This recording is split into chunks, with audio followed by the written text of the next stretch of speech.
Morning, everybody, and welcome to the Sarah Stevens Tuesday Morning Forum. It is Tuesday, February the 8th, 2022, and we are all here on this side. I'm Laura McCletty, one of the facilitators, along with Mary Johnson, Jackie Walton, Nathalie McEra, Saritha Sherrill, Steve Johnson, Winston Robinson, and Carlinia Ivory um, has been away for a minute, but she may be back on this morning, but she will be with us in the future as well. Um, we want to thank everyone for sharing your time with us this morning so we can continue our work at hand, which is to talk and share with you information that we have or have speakers to talk and share information that concerned our community. Before we get started, we like to have prayer. So we have Saritha with us in the faith this morning that's going to share with us a prayer. Saritha. Okay. Bow your heads, please. Our Heavenly Father, we're so thankful for another Tuesday morning. We're thankful that we're able to witness another Black Month. Thank you, Dr. Wright. As our endeavors and maneuvers, we try, make sure that we master them. Keep us, the team, forward and focused. Bless our nation, bless our state, bless our county, our city, and our neighborhoods. In your Son Jesus' name I pray. Let us say together, Amen. Amen. Thank you, Saritha. Do we have anyone that's with us for the first time this morning? If you're on the phone, you can go ahead and speak and just give us your name. And if you have if you have your business or an organization you're affiliated with, and if you're visible, then you can just raise your hand. Okay, and I see, is it Batten? I don't see their name. Okay, go ahead. I see one person. We can't hear you. You need to unmute. Thank you. Good morning, Patricia. everybody. My name is Patricia Brown, and I'm a former member of the West Side Community Land Trust, and glad to be in your presence this morning. Thank you so much. And you're welcome to come back anytime. We meet almost every Tuesday morning. Start the virtual, so be with us and thank you morning. Charis Blackmon, who is Charlotte. We've been talking about going on the side. So we're very pleased to her with us this morning to share information. They do a bit different this morning. And you all know, once she does her presentation, we would ask that you put any questions that you have in the chat so we can ask her these questions. Feel free to inform the activists and those our elected officials. What we have decided to do is allow the candidates and our elected officials to share their information at the end of our presentation. We also have decided, we don't know how long the presentation will be with Ms. Blackmon, but we said that if it's not until 9:30, we will like to get from this group, which is those that have been here on a regular basis. We'd like to just have an open forum for you to share with us some of the speakers that you'd like to see us bring on for the rest of the year. Now, we feel very certain that in March and April, we will probably be tied up. with the candidates that will be running for office. So after that, we can possibly bring on some other speakers, and we'd like to make sure that we engage you all in making the decisions on those speakers that we will be bringing to the forum. And there's a possibility, we don't know, we may be back in a Belmont Center before the year ends anyway. We would like to continue to celebrate Black History. I call it Black 24/7 and just put an emphasis on February. But we will also recognize women for March, but as well, like to bring some itching community. So I'd like to just say thank you, Ms. Blackmon, for sharing with us this morning. Take as much time as you wish, and please put your questions in the chat. Ms. Blackmon. Thank you, Ms. Laura. I'm going to go ahead and share my screen. All right. Can everybody see that? Thumbs up. Awesome. First, I would just like to say that I'm very excited to be participating in the Sarah Stevenson Tuesday Morning Forum on today. And as you guys know, I serve as the Executive Director of the Westside Community Land Trust. And speaking with Ms. Jackie, she asked that I provide an introduction on myself before delving into the land trust. So I'm going to do that. And I think the best way to describe myself would be as a native Charlottean, born and raised here in the city. I graduated from Northwest School of the Arts along the Beatties Ford Road corridor. I attended there from 6th grade through 12th grade. I'm a 3-time graduate from UNC Charlotte. So this Charlotte blood runs through and through. In my past life, I managed a program for children and families impacted by incarceration, and most of my career and tenure has been focused on social justice initiatives and social justice work.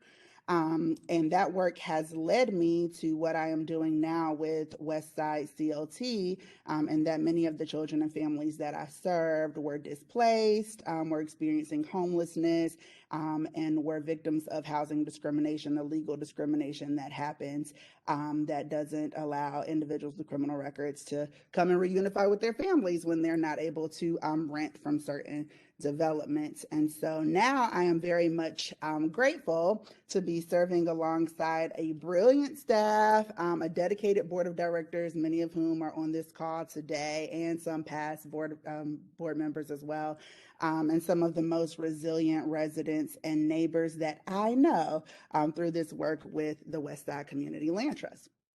I hope that this is conversational, so feel free to type whatever questions you have in the chat.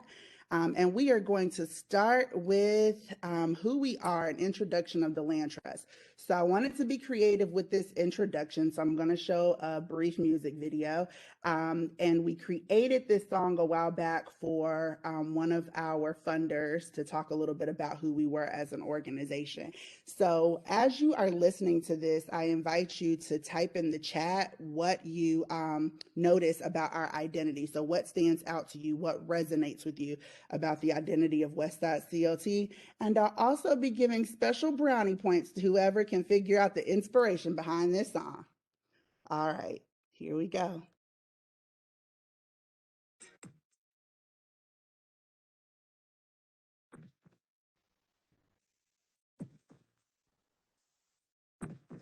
Now this is a story all about how our Charlotte collaborative gets down. We'd like to take a minute, just sit right there. We'll tell you how we combat gentrification and why we care.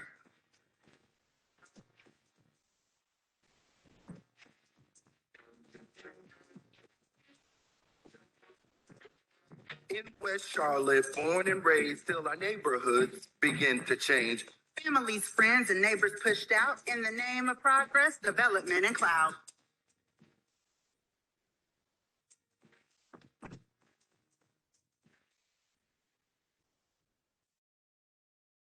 History erased. Community destroyed. All the disinvestment left us unemployed. Till the rich decided close to town they want to stay. And figured that their dollars could push me out the way. So up went the mansion beside my abode. Property taxes heavied my load. For some, the rent prices increased so much, they packed up and moved. Speculation ate us for lunch. Here we go again, history on repeat. Modern day colonizers, they will be beat. We're strong and resolute this time no more. So we started hosting meetings And knocking on doors.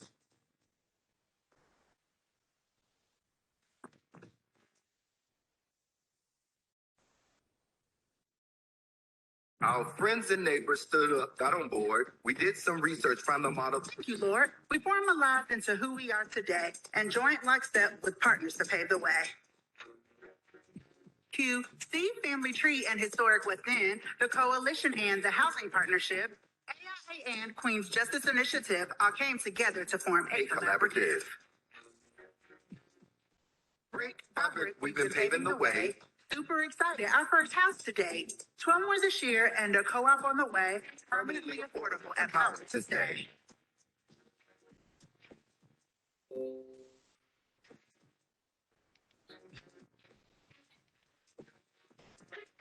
Heard Drake say from the bottom, now we're here. Shoestring budget, No fear. growing from a startup to a household name, housing Justice, equity, economic gain. Couldn't have done it without C. Smith. Learning from each other, becoming resource rich. engaging neighbors now Their that leaders using tech to collab, joining together, changing narratives past.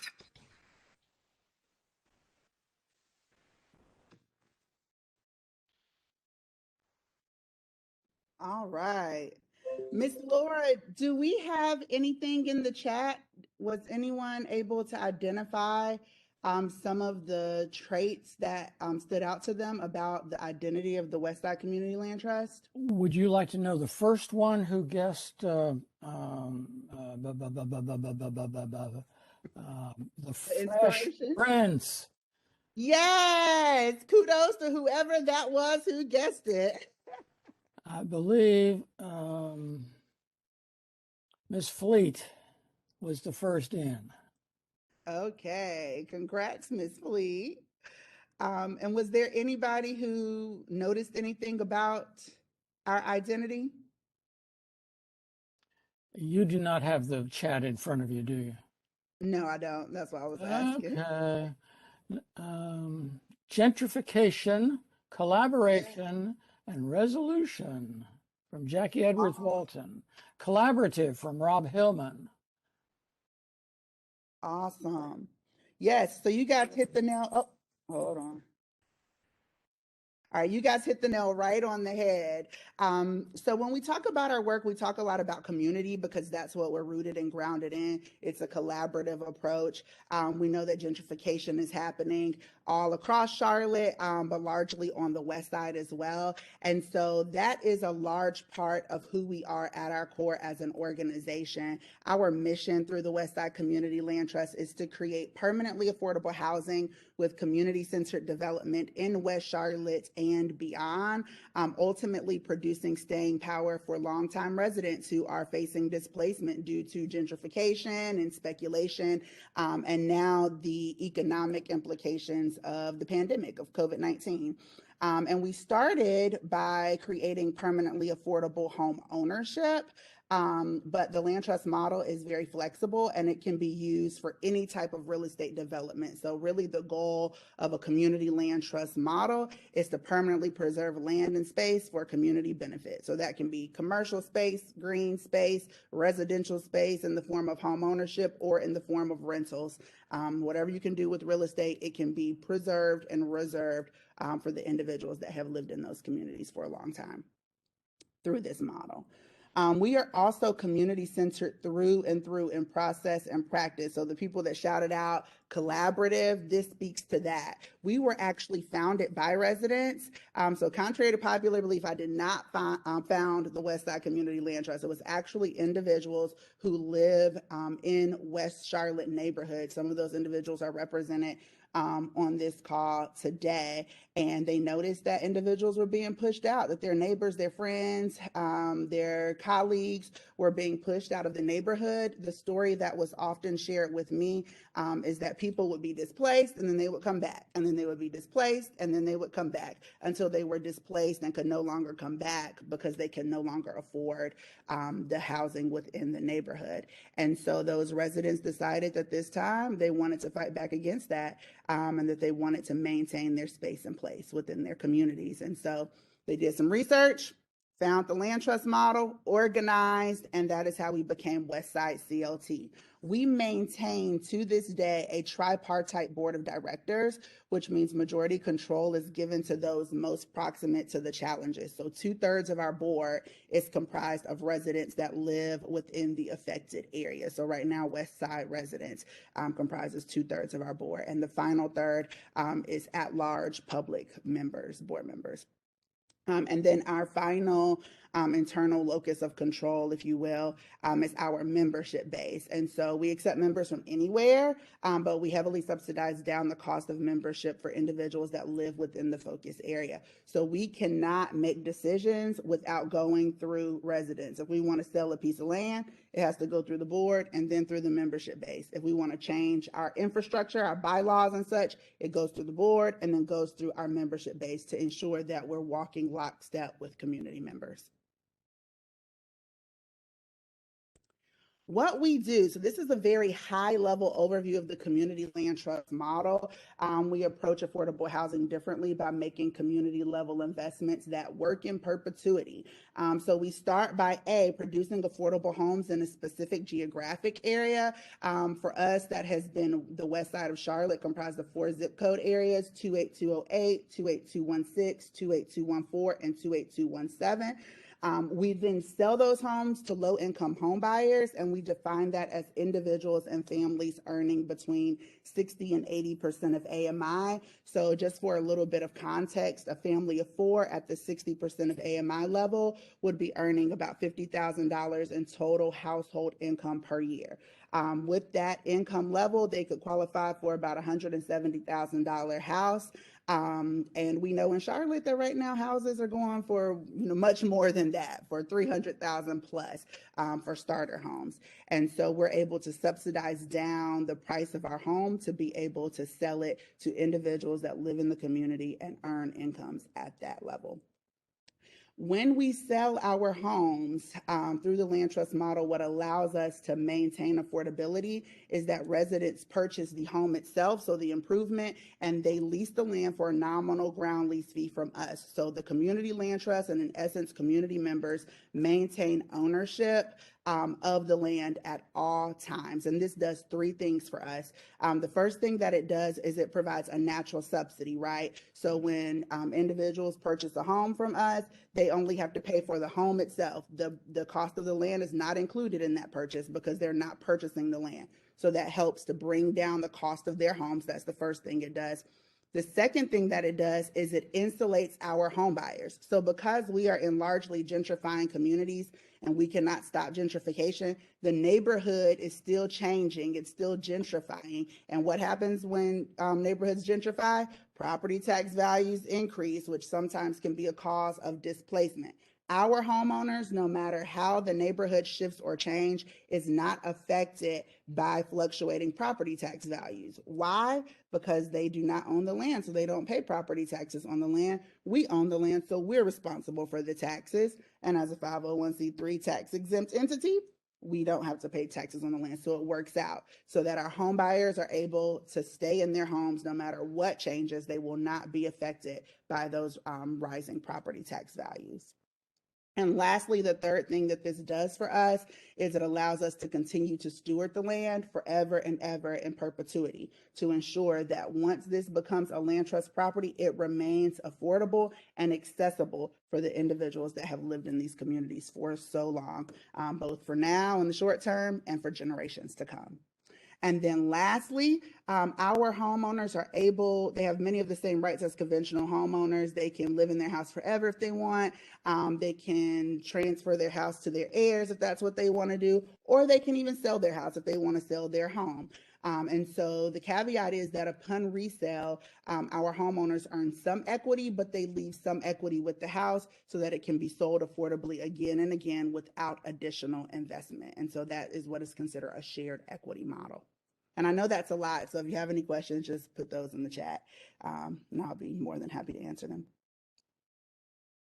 So what we've accomplished, I'm actually very proud of what we have accomplished as an organization. We're a pretty young organization, but we have been moving and shaking.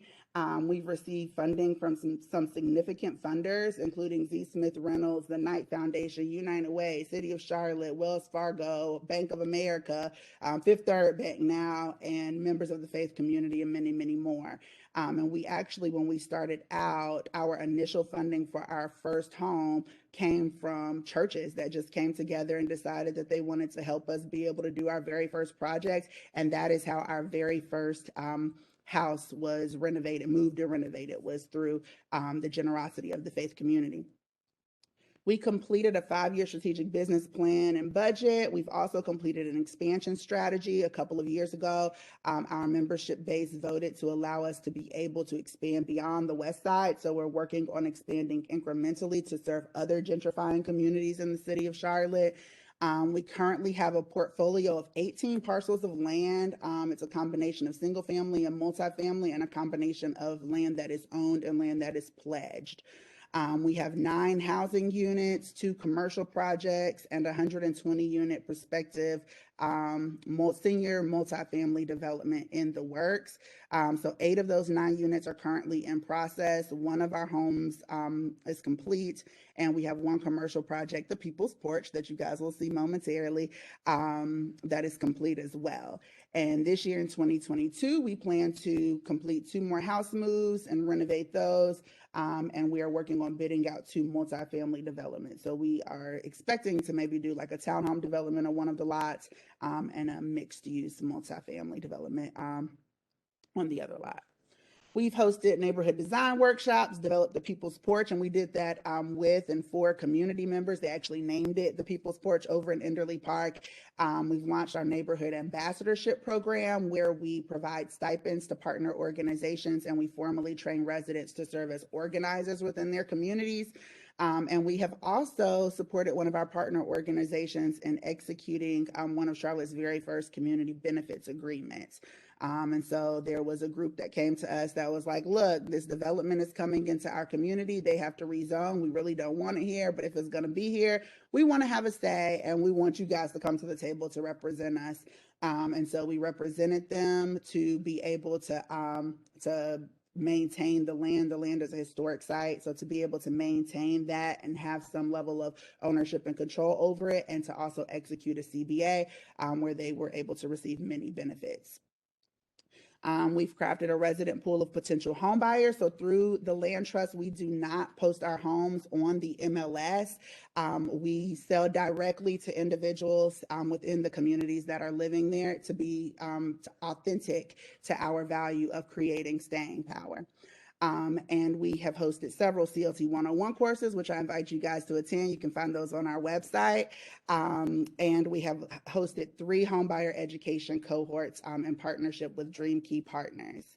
And we're in the very preliminary stages of working on a food and small business co-op to be housed in the Lakeview community, and launching an investment fund to be able to bankroll our development efforts.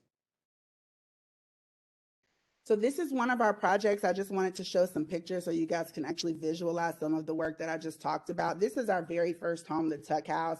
A house was donated to us. We moved it from the Sedgefield community. It had brick on it originally. We had to remove the brick to move it. In the beginning, it looks quite ugly, but in the end, it ends up being a beautiful home. We used hardy plank siding and tried to make sure that we maintained the same finish levels as some of the homes that are coming into the community, to make sure that we're producing affordable housing with dignity.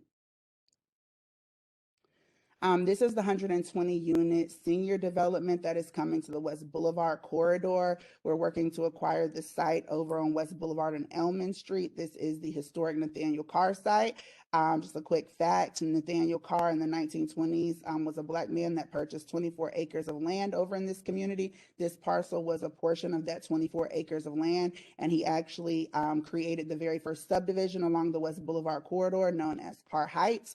And so this is the development that I mentioned earlier, where community members were like, hey, we want to have a seat at the table. And so we're supporting them by purchasing this land and leasing it back to the developer to ensure that it remains owned and operated by community members.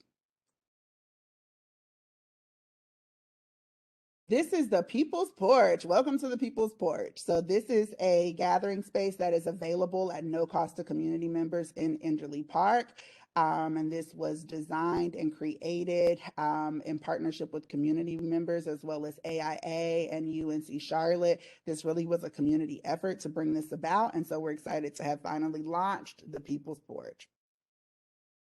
And we have Miss Lucky, who is this picture to the left. This is a mural of Miss Lucky. She was one of the first Black homeowners in the Enderley Park community. She is now deceased. She passed away in 2021, but we wanted to make sure that we're honoring those amazing residents who have been pillars of our communities for so long. And then many of you probably have heard about the shotgun houses. The Harvey Gantt Center donated the historic shotgun houses to us. They were facing demolition, and so we were able to partner with the Gantt Center to preserve those homes. This is a rendering of what we're doing with them over in the Lakeview community. The two homes in the front will be new construction homes, 3-bed, 2-bath, 1,500 square feet homes that we're selling affordably. Then the units in the back, if you see these blue units that are back there in the back with the yellow door, those are the shotgun homes that are being fully restored and modernized, and they will be used as accessory dwelling units or a granny suite of sorts if you're not familiar with an accessory dwelling unit. So they will be an affordable rental, and they're just a 1-bedroom unit that will be rented affordably, hopefully reaching individuals as low as 30% of AMI.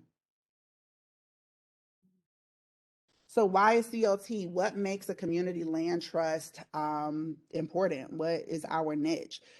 First of all, we are one of the only affordable housing providers that is able to make a one-time investment work in perpetuity, which means when we receive city dollars, county dollars, grant dollars, dollars from a church, whatever dollars we receive, when we invest those into a project, that project remains affordable forever. So even if it sells, we don't have to come back with more money. So a one-time investment continues to have a return forever and ever and ever.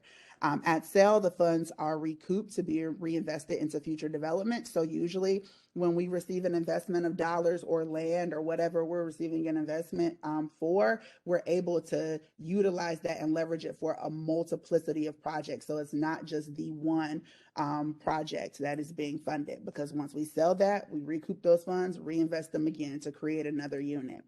It also provides the opportunity to create short-term solutions, so housing on the ground right now that also have a long-term multi-generational impact. So housing on the ground right now that is still affordable and accessible 10, 20, 30, 99 plus years from now, which will live beyond all of us.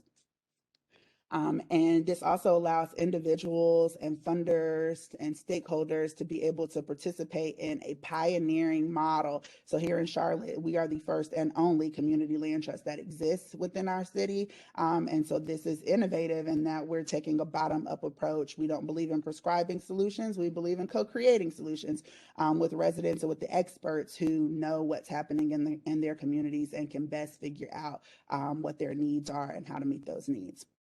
And lastly, we contribute to a racial equity-focused community wealth building, people-centered model.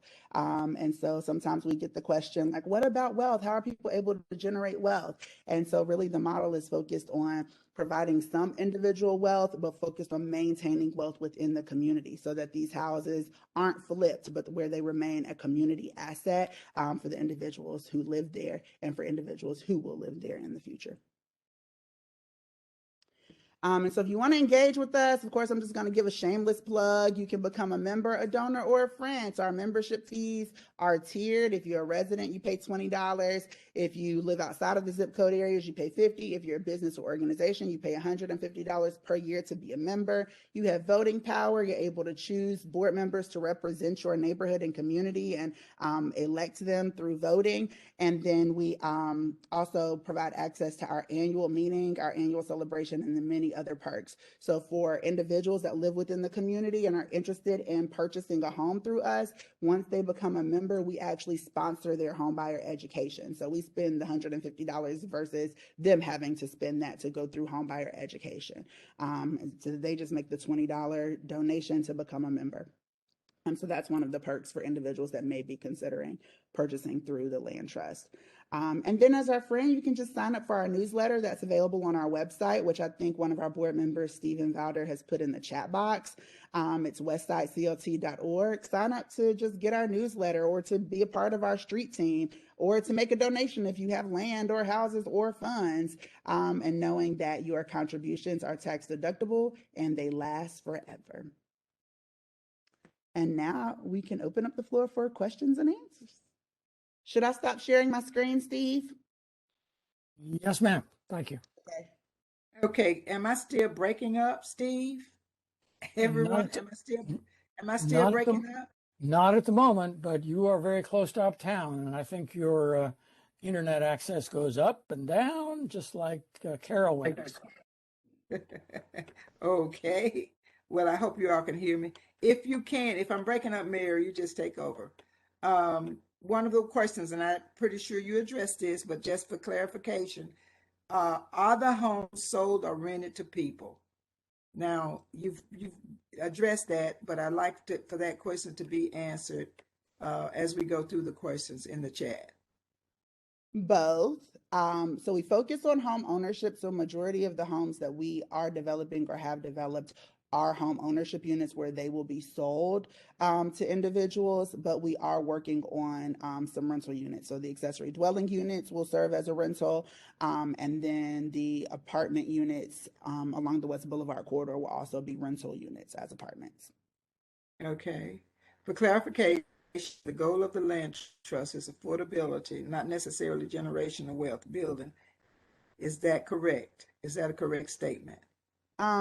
Would you like No, for me to I read would say it's a that both again? and. The goal of the land trust is to provide opportunities for individuals to be able to build some wealth. It's an alternative to renting. So we know that for many individuals at the income level that we are serving right now, there are no homes available for them to be able to purchase. It's very difficult to be able to purchase a home at that income level, and which does not allow them to build wealth. And so our model is both and. We want to maintain affordability, preserve land and space, but we also want to give an opportunity for individuals to be able to build equity and earn some funds from their homes. So it's a both and. Wow. Okay. Is the Cherry community a CLT? It is not, but Cherry, there have been some residents from Cherry that have reached out to us. So we are the only community land trust in Charlotte. I do think that Cherry has a community development corporation, a CDC, which is different than a community land trust. But no, they are not a CLT. Okay. How do you identify potential buyers of your homes? So right now, that's a great question. A lot of it has just been word of mouth. We have a form on our website at westsideclt.org. It's labeled the Home Ownership Interest Form. If individuals are interested, they go fill out that form, and then one of our staff people, our director of outreach, will reach out to them to start the process. But largely residents have just learned about what we're doing from other residents and through the media. Okay, you address this as well. Is it a land lease? This is one of the questions. Yes, there is it's on a ground lease, and there is a nominal ground lease fee. For us, that ground lease fee is $75. $25 of it comes back to the organization to help sustain our work. $50 goes into a fund that stays with each home for maintenance. So the homeowners will be able to access those dollars if they need to replace an HVAC unit or flooring or whatever might arise over time.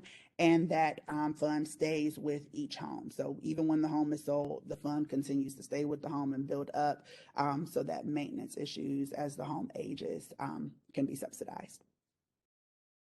Okay. Of course, Steve is with us a lot. Steve Alder is with us quite often, and he lists zip codes if you are interested in becoming a member.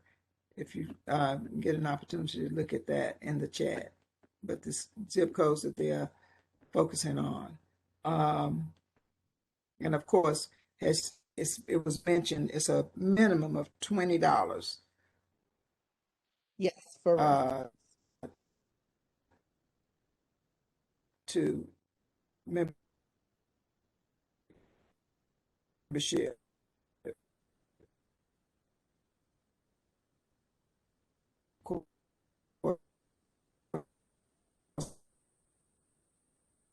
Miss Laura, you're breaking up some, so I'm not sure if you're asking me a question or not.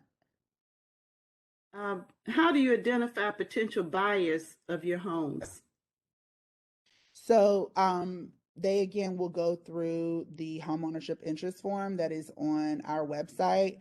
Individuals can be referred to us, or they can log into the website and sign up on the form themselves, and then we reach out to them. And then they go through an application process, go through the CLT 101 courses, go through homebuyer education that we will sponsor to make sure that they're prepared for homeownership. But it all starts with that homeownership interest form. Okay. Okay. How are the potential buyers financing the sale?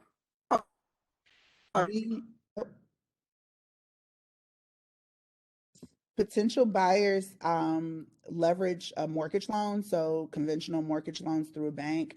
We have a few banks that we are partnering with in the area that have agreed to underwrite land trust mortgages. I did forget to mention that also although this model is new to Charlotte, it is not a new model. So there are hundreds of land trusts that exist across the nation, some of which are right up the street, like in Durham, that have been in existence for over 30 years. So there are several lenders that lend and underwrite land trust mortgages, including Fannie Mae and Freddie Mac.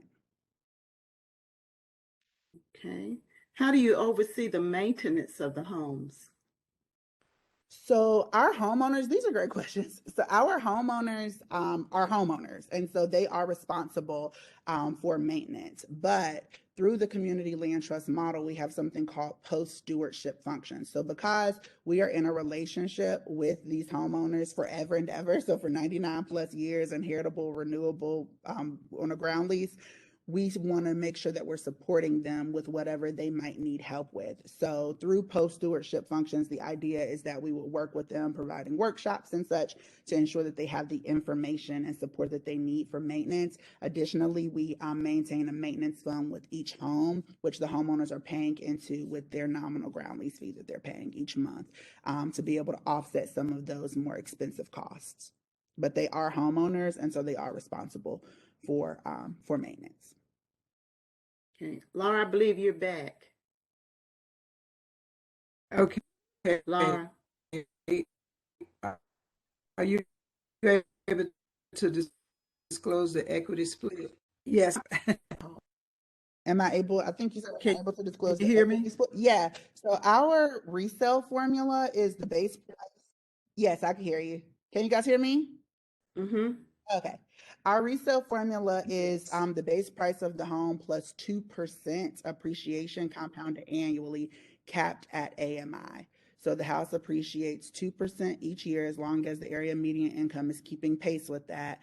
And that's compounded annually. So it'll add on to the base price in year one, then whatever that total is, it'll be 2% of that the next year. Whatever that new total is, it'll be 2% of that the next year. Does that make sense? Okay. Okay, I think Laura's gone again. Okay, the pricing formula of the Westside Land Trust sets the price as affordable at the AMI of 60%. Then at resale, the resale price is allowed to increase 2% a year. That's from Stephen Valden. Mm-hmm. Okay. Let's see something else here. There's a lot of information. Would you consider the equity split an illusion since average inflation is around 2%? Would we consider the equity split an illusion? I don't think it's an illusion in that it's real dollars that they would get when they sell their home. And so like I have a slide too that shows what that would look like. As an example, but for instance, like if a individual purchased a land trust home for $158,000 and they maintained ownership of that home for 7 years, and they sold their home at the end of 7 years, if AMI kept up with the 2% increase, then they would be walking away with $42,500. So, you know, there may have been inflation, but they still now have $42,500 in cash that they can put towards another purchase if they wanted to. So it's real money. It's not, I think inflation exists, but I don't see it as an illusion. Okay. Have you had a successful sale of a property? We have not. So we have our very first home now, the Tuck house that we're about to sell this year, in addition to those 8 other units. So we will be selling our first few homes this year. Okay. Do you have any workshops? We have young students that live in the area that are learning trades that can give them income to purchase a home in their community. So workshops, not necessarily. We do have the CLT 101 course, but whoever wrote that, if they wanted to reach out to us, we would be more than willing to potentially partner and come and speak to those students.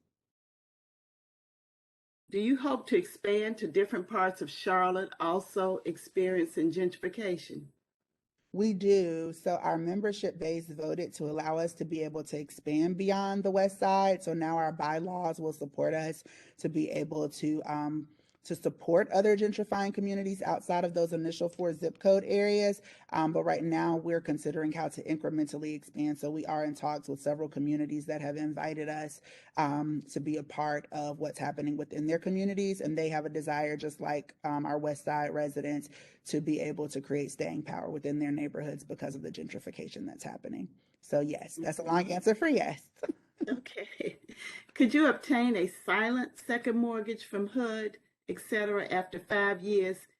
If it's after 5 years, it is forgiven. Could that equity gain not be split? I'm not sure that would be something we would have to consider. I do know that based on how our ground lease is written now, homeowners can consider getting a equity line of credit or, you know, pulling equity out of their home, but it would have to be approved through the land trust because we, again, just want to steward and make sure that the property remains affordable in perpetuity.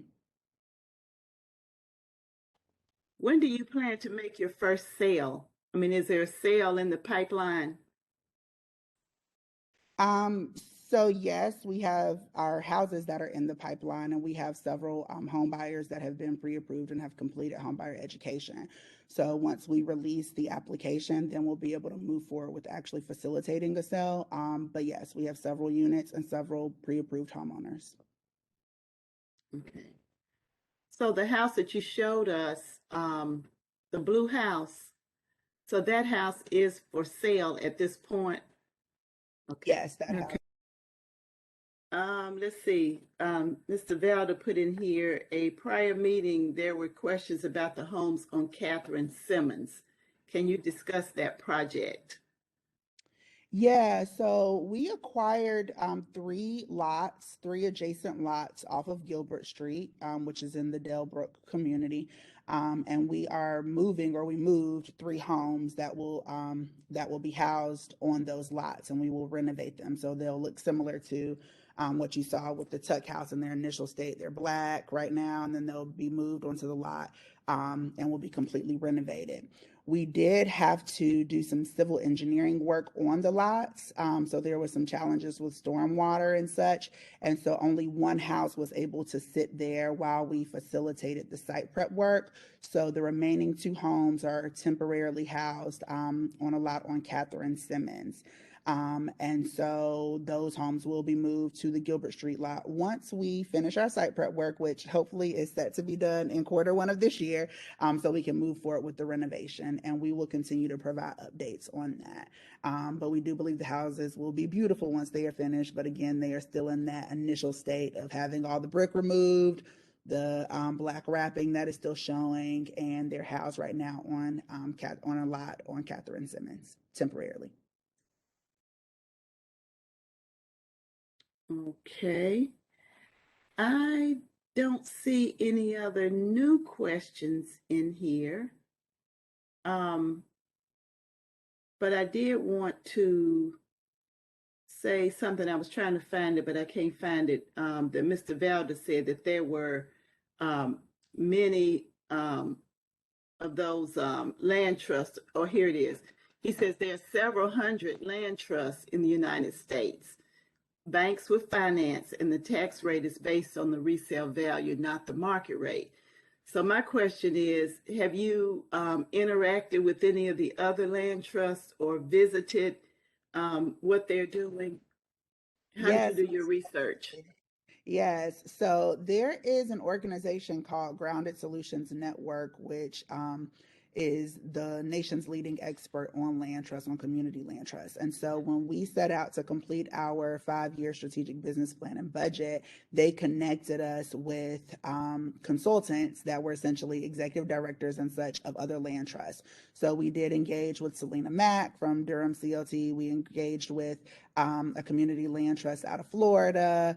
So there's been several community land trusts that we have worked with, and now there are even more that are coming to North Carolina. So Asheville now has a new land trust. They're about the same age as us. I think Greensboro is launching a land trust. Cabarrus County just launched a land trust at the end of the year last year. So the city of Concord has a land trust now. But yes, we have been in touch with a variety of land trusts, and we stay in touch with Grounded Solutions regularly. Okay, we like for our elected officials to introduce themselves, so you can unmute and get started. If you just raise your hand, maybe I can call your name. But I see Mary Belk on here. I'm going to start with Mary. Okay, good morning, everyone.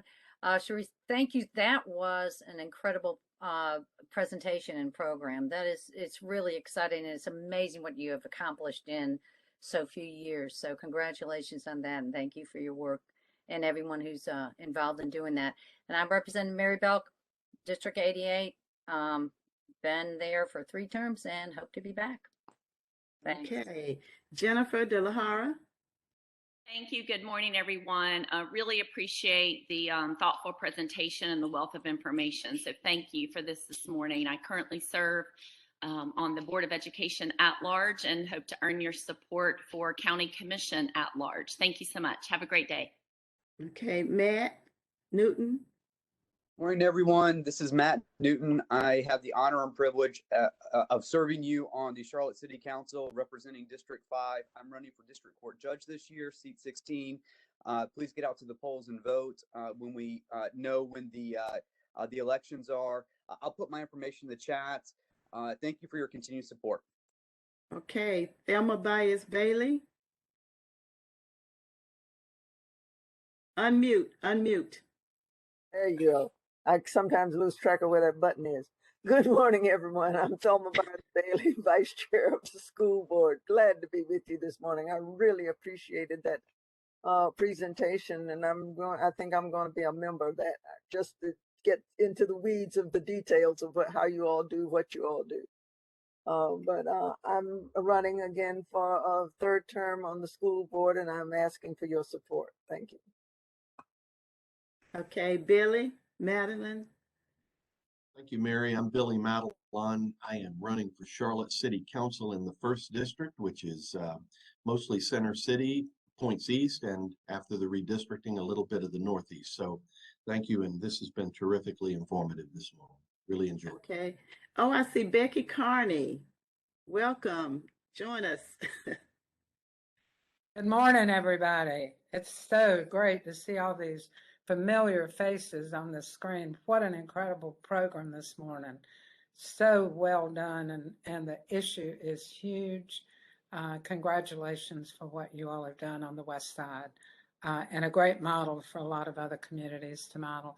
It's just great to be here. I've been working with you all and serving you all for 26 years, County Commission, and ended my 10th year in 10th term in Raleigh, and hoping to go back again and continue to work with you all. So thank you, Steve, for this great setup. Okay, Bilal. Good morning, everybody. Thank you. Thank you for having us. And just to echo what everybody else said, what an informative and excellent presentation. It's a long issue here in Charlotte, and this is probably one of the very top and most inspirational and I think best efforts at this. And so I really appreciate you being here. My name is Bilal El Rahal. I am running for District Court Judge for seat 19, for the seat that Judge Hewitt will be stepping down from. I currently serve you at the Public Defender's Office and as a JAG attorney in the reserves, and I'll put my website in the chat. Thank you so much. Okay. Chris, did I get you yet? Okay, No, Chris. but thank you. I'm Chris Basil. I'm a magistrate here in Mecklenburg County. I'm running for seat 1 in the district court. And thank you very much for this presentation. It's good to be back this week. Working in small claims court, I see how affordable housing impacts everybody on a day-to-day basis. So it's great to see some organizations working on ways to fix this. Thank you very much. Okay, thank you. Lisa, welcome back. We're so sorry about the passing of your father. Oh, well, it was my grandfather, and he was 97. I mean, your grandfather. Yeah, but thank you for that. It was difficult. I just have to say, every week I jump on the forum for the past few months, and I learn something new every Tuesday morning. And I have to say that was an incredible program, and I learned a lot. I'm Lisa Ellsworth. I'm running for State Senate District 42, God willing, with the maps. We don't know, but we'll see what happens. And every week I come on and repeat that I'm a former attorney, a former political appointee, a former president of Democratic Women. And I thought I'd throw another fact out there. I grew up as a military brat, moved every 18 months, walked into a new school cafeteria.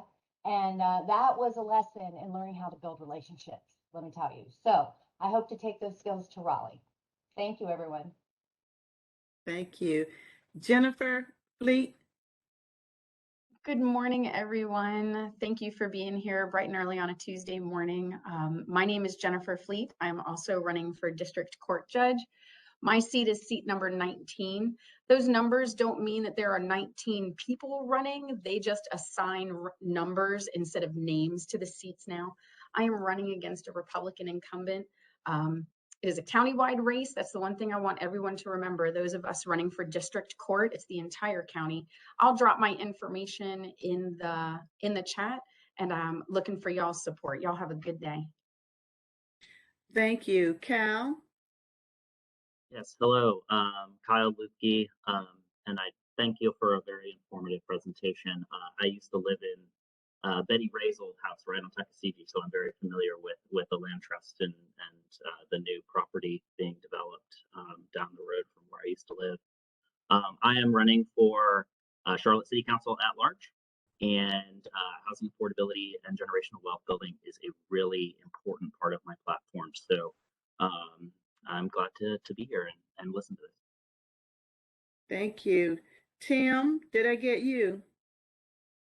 Ma'am, good morning. Good to see everyone. My name is Tim Emery. I'm a criminal defense attorney who is making a progressive challenge for district attorney in Mecklenburg County, focused on racial equity, holding police accountable, racial justice, which blends in nicely with the efforts of the Housing Trust to fight against the developers. So I enjoyed the presentation. Happy to be here.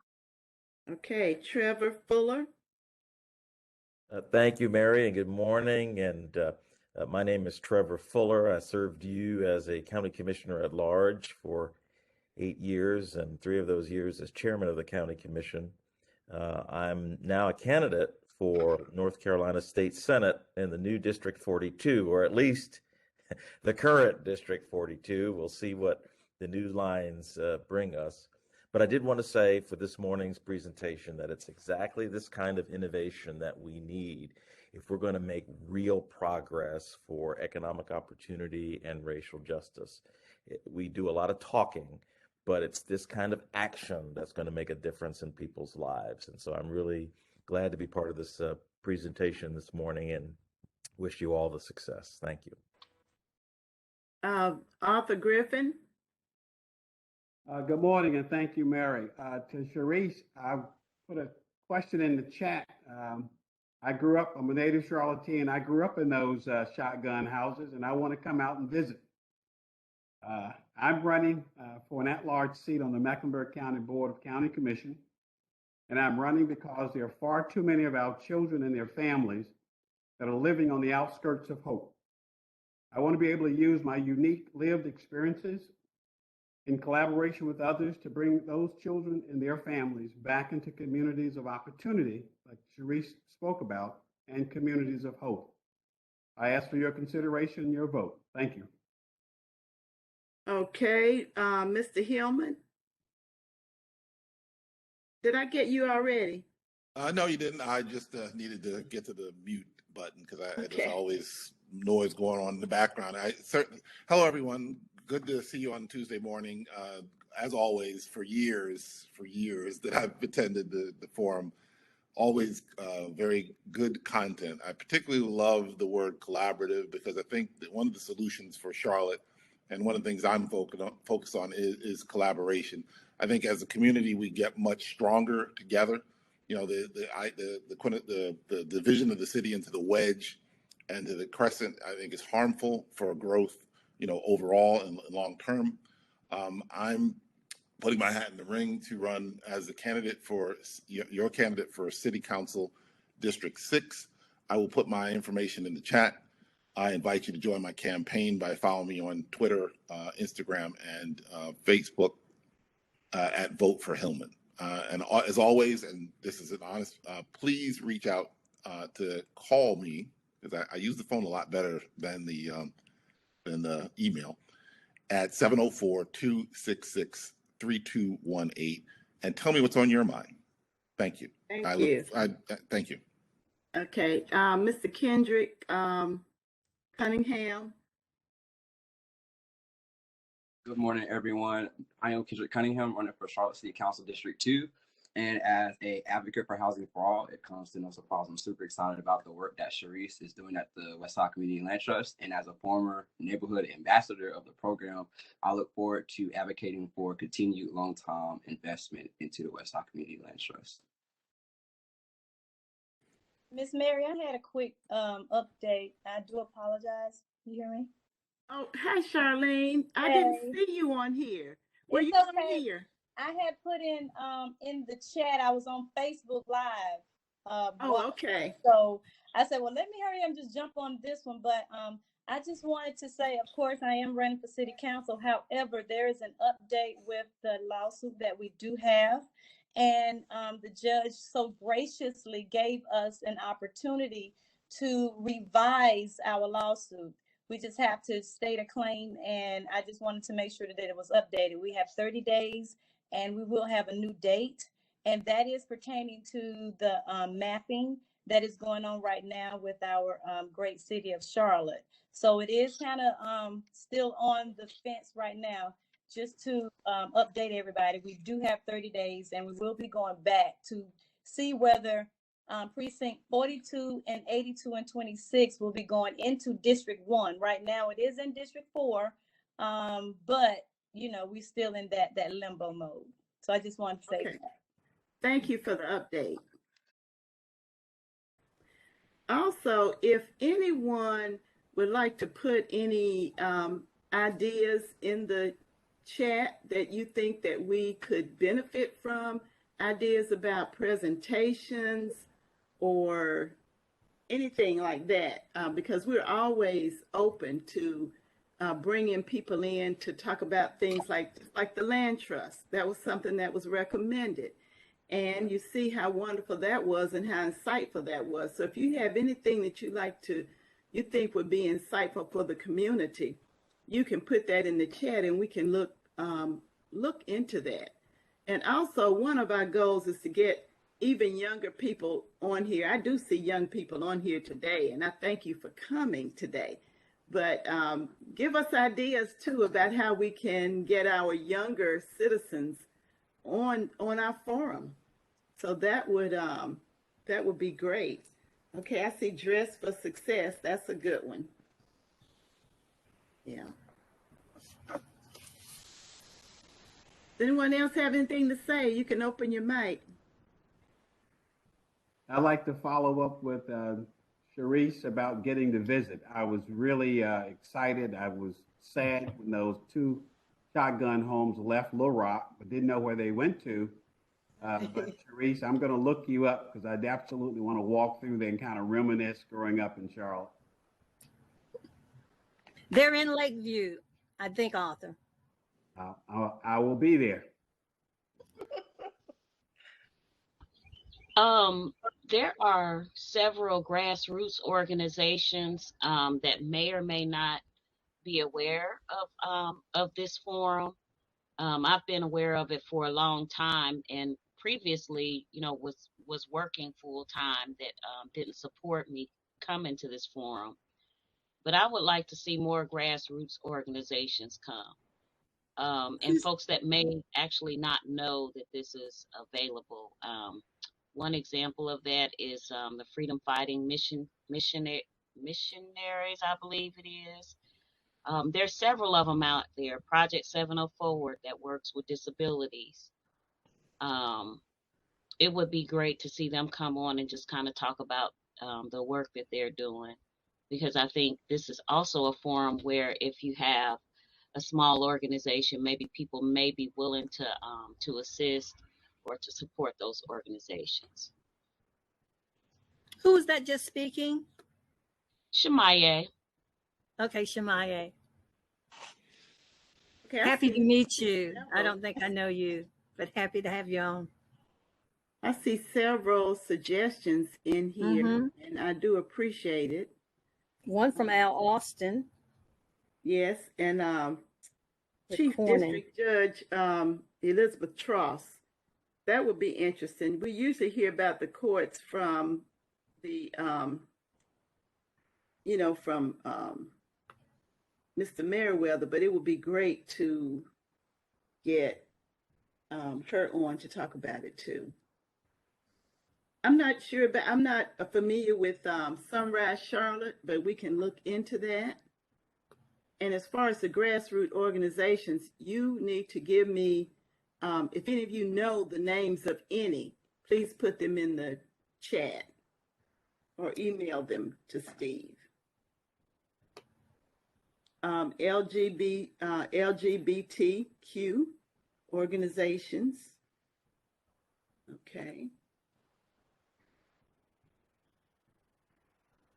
I am very familiar with Time Out Youth because when I was when I was teaching, I had some students that were involved with Time Out Youth, and believe me, they are really, really a great organization because they have probably prevented a lot of suicides that could have taken place, because this is a place where youth can go and feel accepted and supported, and they even work with the whole family. So I really do like Time Out Youth.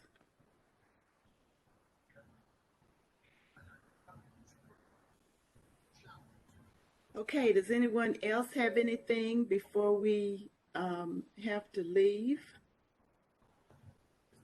Good morning, everyone. My name is Frances Hall, and I'm with the Bailey's Ford Road Vocational Trade. Okay, wait a minute, Frances. We can barely hear you. Can you hear me now? A little bit better. A little bit better. Maybe I need to turn the mic up a little bit here. Yeah, turn your mic up. Okay. Can you hear me now? Okay. Better. Okay. Again, my name is Frances Hall, and I'm with the Bailey's Ford Road Vocational Trade and Family Counseling Center. Last summer, we started a program for youth 10 to 17 years of age, and they learn how to make podcast shows, and they are wanting to invite community leaders to be a part of their podcast show. And they call the name of their show is OG and the Youngins. So what I'd like to do is maybe invite them to come and listen to the Tuesday morning breakfast or the Sarah Stevens morning breakfast, and maybe invite some of you to come here to our studio and let them present a podcast show about what you're doing in the community. We have a podcast show, a podcast studio. We have a recording studio and a videography studio. I think you're going to be really proud of what these youth have learned and are learning. They don't want to really come out into the community until the summer. They wanted 2 summers to really learn the technical parts of presenting these podcast shows. So, but I like to invite them to listen in and get your name, get the names of all your leaders so they can turn around and ask you to come to the studio and be a part of a show. That's wonderful, Francis. That's And great. these are youth from the west side of Charlotte, and we're happy now that we have a bus that can pick these youth up, because I witnessed parents literally from the south side catching the bus over here to Beatties Ford, bringing their children, and then going back to work, and then coming back on the bus to pick them up after the summer program. But we now have a bus that we will be picking children up whose parents don't have automobiles. So please allow these youth to take the technical skills that they are learning and presenting podcast shows and be a guest on the show with them. Thank you. That's a great idea.